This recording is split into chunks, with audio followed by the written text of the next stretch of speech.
नमस्कार, हमारा नाम है समरीन और आपने देखना शुरू कर दिया है लाइव सिटीज। देखिए, हम विधायक बनाते रहे और वो एमपी बनने के लिए भाग गए।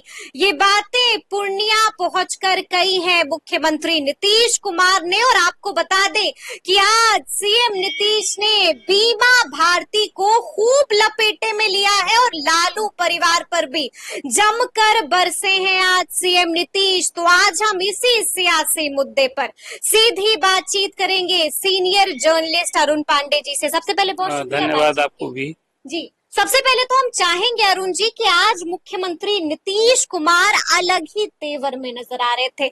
बहुत कुछ कहा है आज मन से, तो सबसे पहले हम चाहेंगे कि उन्होंने क्या कुछ कहा है इसको आप डिकोड करके बताइए। देखिए, अभी हाल में लोकसभा का चुनाव हुआ है जी। और पूर्णिया की सीट पूरे देश भर में एक चर्चित सीट हो गई थी, इसलिए कि पप्पू यादव वहां से खड़े थे। तो पप्पू यादव ने तो राजद का खेल बिगाड़ा और जो जदयू की कैंडिडेट थी बीमा भारती, उसने नीतीश जी का खेल बिगाड़ा।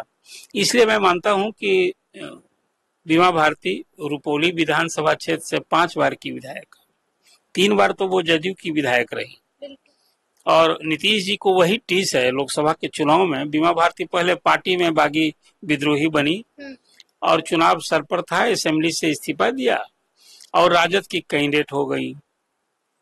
तो राजद की कैंडिडेट बनी, वो तीसरे नंबर पर चली गई, चुनाव हार गई, जमानत जब्त हो गई, वो तो एक अलग रिजल्ट हुआ। लेकिन जदयू की वो सीट थी पूर्णिया सीट, वहां संतोष कुशवाहा उनके सिटिंग एमपी थे। इस बार वो तीसरी बार जीतते, वो जदयू से भी वो सीट हाथ से निकल गई और पप्पू यादव जीत गए। तो नीतीश कुमार को बीमा भारती को लेकर टीस होना स्वाभाविक है। 10 जुलाई को बीमा भारती ने जो इस्तीफा दिया उसके लिए उपचुनाव होने जा रहा है। आज नीतीश जी उसी सिलसिले में उस क्षेत्र में थे और जो बातें आज संबोधन में उन्होंने बीमा भारती पर भी निशाना साधा, उसी में जो बातें आपने अभी कही कि हमने तो 3 बार विधायक बनाया, अब वो सांसद बनने के लिए चली गई, भाग गई और अब सांसद भी नहीं बनी। तो वो एक लोगों को मैसेज दे रहे थे, खास करके देखिए रुपौली विधानसभा सीट जो है ना, वो गंगौता जाति का अति पिछड़ा बहुल्य क्षेत्र है। तो लोगों के बीच मैसेज देना था कि भाई नीतीश जी एक लोगों को बता रहे थे कि बीमा भारती के लिए तो हमने सब कुछ किया, यहाँ तक बोल गए वो कि लिखना बोलना नहीं जानती थी, बीमा भारती मंत्री भी न बनी थी। ये सारी बात जनता को मैसेज दे क्या थी और हमने क्या बना दिया जी। और अब उस सांसद बनने के लिए पाला बदली, भागकर चली गई और अब फिर अब चुनाव लड़ रही है। और जदयू ने इस बार कलाधर मंडल पर भरोसा किया है। वो कैंडिडेट है उनके पक्ष में समर्थन में प्रचार में गए थे। तो बीमा भारती पर ये हमला निशाना साधा नीतीश जी ने और साथ लालू परिवार पर, लालू प्रसाद की राजनीति पर, तो वो उसी पुराने अंदाज में कि भाई वो कई बच्चों के बाप हो गए, 9 बच्चे के बाप हैं और फिर हमने उनको अवसर दिया, साथ हम हुए, लेकिन वो तो जो गड़बड़ करते रहते हैं। 2 बार साथ हुए, 2 बार फिर अलग हुए और आज बीजेपी के साथ हैं नीतीश जी। ये बात तो जुमला आपको याद होगा, लोकसभा के चुनाव में पूरे अभियान में लालू जी पर कहीं कुछ कहा करते थे, ये बात तो निश्चित रूप से यही कहा ही करते थे। तो ये बातें भी वहां कही उन्होंने, फिर अपनी सरकार की उपलब्धि गिनाई, जो अपनी प्राथमिकता गिनाई। लेकिन मैं मानता हूं कि रुपौली विधानसभा सीट का जो उपचुनाव है वो नीतीश कुमार की भी लिटमस टेस्ट है। नीतीश कुमार के लिए भी लिटमस हाँ, इसलिए कहते हैं कि भाई देखिए इस बार के चुनाव में वो बीजेपी के समान बराबर की भाई हो गए। हम बड़ा भाई छोटा भाई नहीं है और केंद्र में जदयू जो है वो हो गया है किंग मेकर की भूमिका में। नीतीश जी जदयू के अध्यक्ष हैं, तो अब जदयू के अध्यक्ष हैं और जीती हुई सीट है। 3 बार तो वो बीमा भारती ही वहां से जीती है, एक बार निर्दलीय जीती थी, एक बार राजद से एमएलए होकर जीती थी और 3 बार हाँ, वही प्रारंभ में मैंने कहा। तो अब वो सीट जीतना इनके लिए भी चुनौती है। अब वो चुनौती है तो इसके लिए पूरी ताकत झोंकती है। वहां भी जदयू के कई मंत्री, भाजपा के विधायक, सब लोग वहां पूरा डेरा डाले हुए हैं। आपको याद होगा शुरू में दिलीप जायसवाल ने वहाँ सभा की, कई क्या कुछ बयान दिया था जिसके बाद उस बयान ने खूब सुर्खियां, राजद के भी लोग लगे हैं। और जीत कितना महत्वपूर्ण है देखिए कि लोकसभा के चुनाव में बीमा भारती को हराने के लिए पप्पू यादव बिल्कुल बिल्कुल ने क्या कुछ नहीं कहा। मोर्चा संभाल हाँ, लिया था। अब बीमा भारती उनसे समर्थन मांगने चली गई। अब अभी पप्पू यादव की जो राजनीति है वो एंटी बीजेपी है, एंटी एनडीए है, तो समर्थन की बात की। और ये बात जो मेरी भरोसे की जानकारी है कि पप्पू यादव इस बार अभी वो रुपौली विधानसभा सीट का जो उपचुनाव वो सीन से दूर है, वो जा भी नहीं रहे हैं। और अपने लोगों को जो उन्होंने पूछा, देखिए उनके लिए भी जवाब है, दबाव है कि लोकसभा के चुनाव में उनको वहाँ यादवों का और मुसलमानों का भी वोट मिला, तभी तो राजद कैंडिडेट की जमानत जब्त हो गई, तीसरे नंबर पर चली गई। अब उनके लिए दबाव है कि भाई लोकसभा के चुनाव में तो एमवाई का सपोर्ट मिला और यहाँ राजद का यही यूएसपी है, तो इसमें उनके लोगों ने समझाया, कहा, तो उन्होंने अपने कार्यकर्ताओं ने अपने समर्थकों को कहा कि भाई आज की परिस्थिति के हिसाब से आप लोग अब डिसीजन लीजिए। तो पप्पू यादव की इस हद तक बीमा भारती के लिए एक सकारात्मक भूमिका हो गई है। एक निर्दलीय उम्मीदवार भी एक एमएलए हैं, शंकर सिंह भी चुनावी जंग में है, तो राजद की भी प्रतिष्ठा उसी तरह से दांव पर लगी है।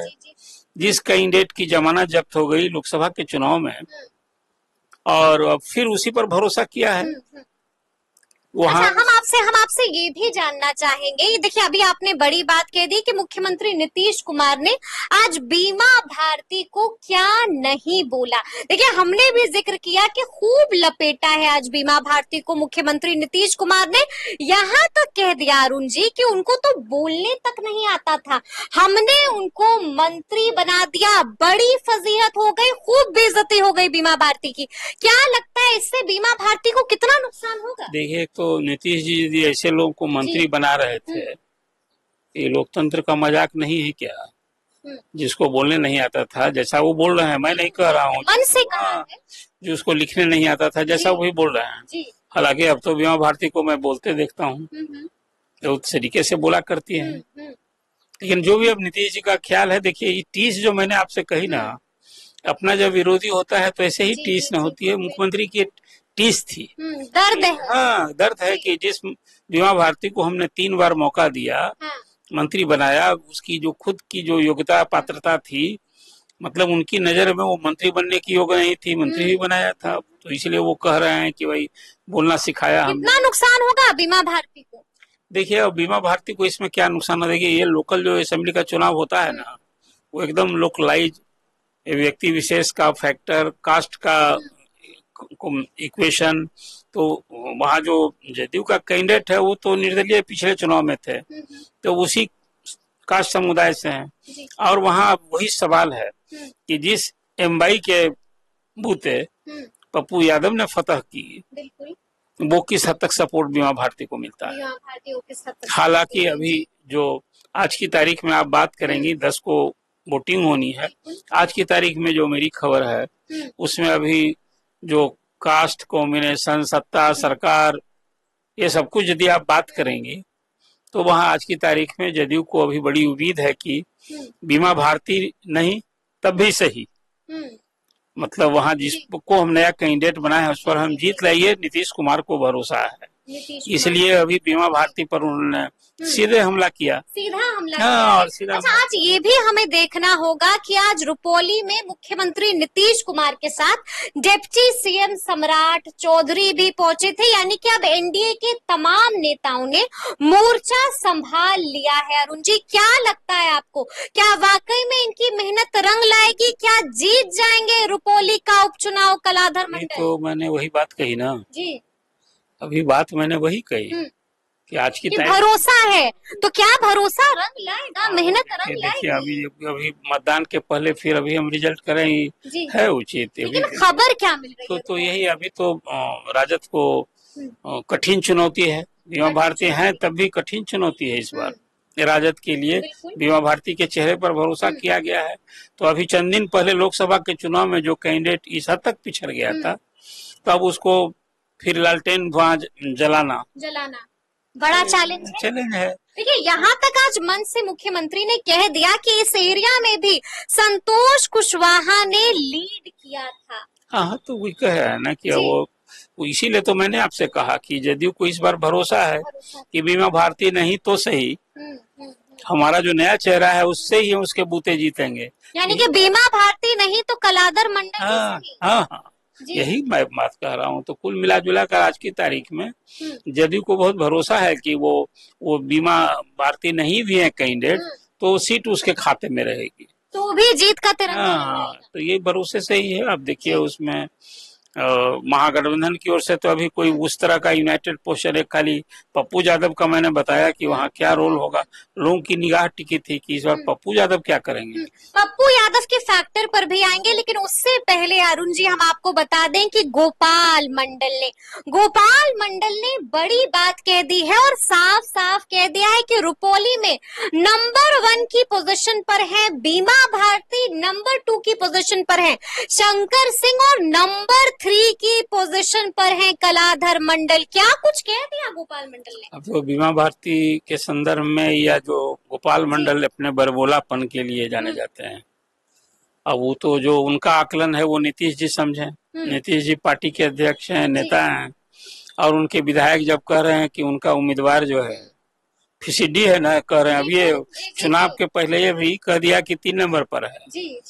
तो अब तो पार्टी का विधायक की आकलन कर रहा है, तो अब नीतीश जी ही समझे कि क्या है। वो तो अपनी ताकत लगाने गए हैं, वहां जाकर बीमा भारती को कोस रहे हैं कि हमने तो 3 बार एमएलए बनाया और सांसद बनने के लिए चली गई उस बार, और उनका विधायक गोपाल मंडल इस तरह की बात कर रहे हैं। हालांकि उन्होंने ये भी कहा कि हम लोग लगे हुए हैं लेकिन मौजूदा हालात गया भाई आज की तारीख में 3 नंबर वाले को पहले 2 नंबर पर लाना, तो फिर जीत लायक बनाना। अब तो अभी कितना दिन है, अभी 3 अब तो आज के बाद कितना मतदान 6 तारीख, फिर वही ना कह रहे हैं।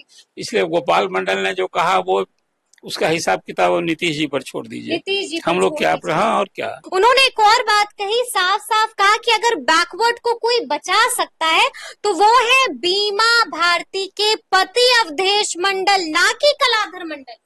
अब वो देखिए वहाँ एक और बाहुबली छवि वाले पूर्व विधायक शंकर सिंह न खड़े हैं। मुझे लगता है कि सोसाइटी में वो अगड़ा पिछड़ा एक ये भी संदेश देना होगा गोपाल मंडल को अपने इलाके में। ये भी उन्होंने कहा। हाँ हाँ, यही राजनीति करते हैं। तो बिहार की राजनीति में अब वो अगड़ा पिछड़ा, अति पिछड़ा बनाम पिछड़ा, यही न राजनीति चलती है। तो गोपाल मंडल के इस बयान को आप उस रूप में भी दीजिए कि संदेश क्या है वहाँ कि वे बीमा भारती ही वहाँ किसका मुकाबला दे सकती है। वो शंकर सिंह की तरफ इशारा था। तो कुल मिला जुला करके अब वो एक तरह जदयू के बारे में जेडीयू ने मान लिया है क्या कि बीमा भारती स्ट्रॉन्ग पोजीशन पर है। तो बीमा भारती स्ट्रॉन्ग होंगी, उससे नीतीश जी का ये सारा मेहनत व्यर्थ न हो जाएगा।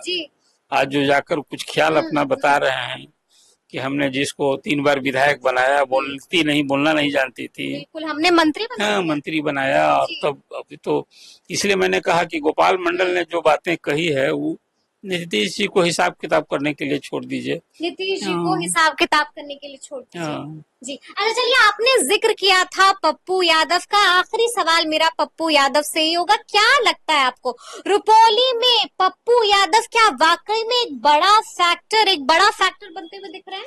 देखिए पप्पू यादव तो रुपौली में जो चर्चा थी, अब उस चुनाव में रुपौली में तो भले बीमा भारती पिछड़ गई थी लेकिन संतोष कुशवाहा से टक्कर थी वहाँ। संतोष कुशवाहा ने वहाँ लीड किया था। बिल्कुल जी, रुपौली में। हाँ, तो अब कुल मिला जुला का मतलब कि वहाँ एम्बाई फैक्टर भी काम नहीं हुआ, कुशवाहा वोट भी है, संतोष कुशवाहा की भी वहाँ ने काम किया है उस इलाके में। दोनों एक ही दल में न थे, बीमा भारती और कुशवाहा। तो अब सांसद और विधायक जब एक हो तो कुछ काम भी होता है वहाँ। अब तो इक्वेशन बदलना गया है। कुल मिला जुला कर पप्पू यादव फिलहाल अभी उनके संसदीय क्षेत्र में पहला उपचुनाव हो रहा है, फिलहाल सीन से बाहर हैं। रुपौली में कहाँ दिख रहा है अभी, और कहीं दिखते हैं, मीडिया में दिखते हैं, दिल्ली में दिखते हैं, पटना में भी दिखेंगे। लेकिन अब वो कहेंगे कि भाई हम लेकिन आज तो पूर्णिया पहुंचे। हाँ, तो पहुंचे होंगे, गठबंधन धर्म को निभाएंगे हम। तो गठबंधन धर्म कह भी दिया था, लाइव आए थे और उस लाइव में कहा था कि हम कांग्रेस के साथ हैं और आप लोग जानते हैं कि कांग्रेस किसके साथ। नहीं, देखिए पहले तो मैसेज दिया था कि भाई वो सीट कांग्रेस को मिलनी चाहिए। बिल्कुल पहले ये कहा। हाँ, तो महागठबंधन में वो कांग्रेस मांग रही थी अपने लिए, सीपीआई भी मांग रही थी। तो कितना इनर कंट्राडिक्शन है महागठबंधन में भी आपको ध्यान देना होगा। उन एनडीए में नहीं है। एनडीए में बीमा भारती की जगह नीतीश जी ने कलाधर मंडल को सबसे पहले घोषित कर दिया था। तो जिसके बाद शंकर सिंह ने पप्पू यादव का फिलहाल कंस्टिट्यूंसी में फिजिकल प्रेजेंस या बीमा भारती के लिए कहीं मीटिंग वो कर रहे हैं, दरवाजे नहीं जाएंगे, ऐसी कोई खबर नहीं है। ऐसी कोई खबर नहीं। चलिए, तो अब देखना होगा कि आगे आगे क्या कुछ होता है। तो फिर ये पूरी बातचीत आपको कैसी लगी है, कमेंट करके हमें जरूर बताइएगा। तो ऐसे तमाम अपडेट्स के लिए ऐसे ही हमारे साथ बने रहिएगा और देखते रहिएगा लाइव सिटीज। बहुत शुक्रिया।